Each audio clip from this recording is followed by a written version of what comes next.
Here's John 19 verses 38 to 42 in the English Standard Version, ESV.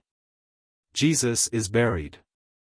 38 After these things Joseph of Arimathea, who was a disciple of Jesus, but secretly for fear of the Jews, asked Pilate that he might take away the body of Jesus, and Pilate gave him permission.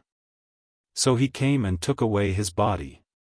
39 Nicodemus also, who earlier had come to Jesus by night, came bringing a mixture of myrrh and aloes, about 75 pounds in weight.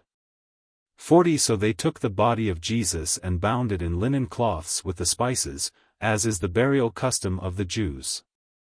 41 Now in the place where he was crucified there was a garden, and in the garden a new tomb in which no one had yet been laid. 42 So because of the Jewish day of preparation, since the tomb was close at hand, they laid Jesus there. Expounding on John 19 verses 38 to 42. This passage captures the events following the crucifixion and death of Jesus Christ.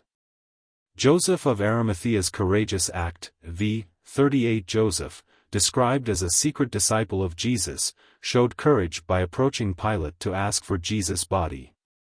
His request displays respect and love for Jesus and a determination to ensure that Jesus was given a proper burial, despite the potential risks associated with being identified as a follower of Jesus. Nicodemus' contribution, v. 39 Nicodemus, a Pharisee and a member of the Sanhedrin, had earlier sought Jesus out in secrecy, John 3 verses 1 to 21.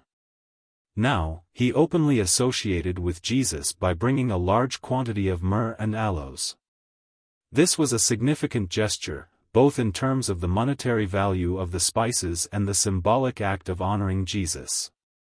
Jewish burial customs, v. 40 The act of wrapping the body in linen cloths with spices is indicative of the Jewish burial customs of the time.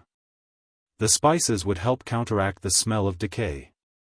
The garden tomb, v. 41 to 42 The location is described as a garden with a new tomb. This tomb, where no one had previously been buried, was the place where Jesus' body would be laid. The proximity of the tomb was convenient due to the impending Sabbath, during which no work could be done according to Jewish custom. Overall, these verses highlight the love and respect that even secret followers had for Jesus. In the midst of the tragedy of his death, there were still those who bravely stepped forward to care for his body and honor him in death as they might not have openly in life. This passage also sets the stage for the events of the resurrection, which would soon follow.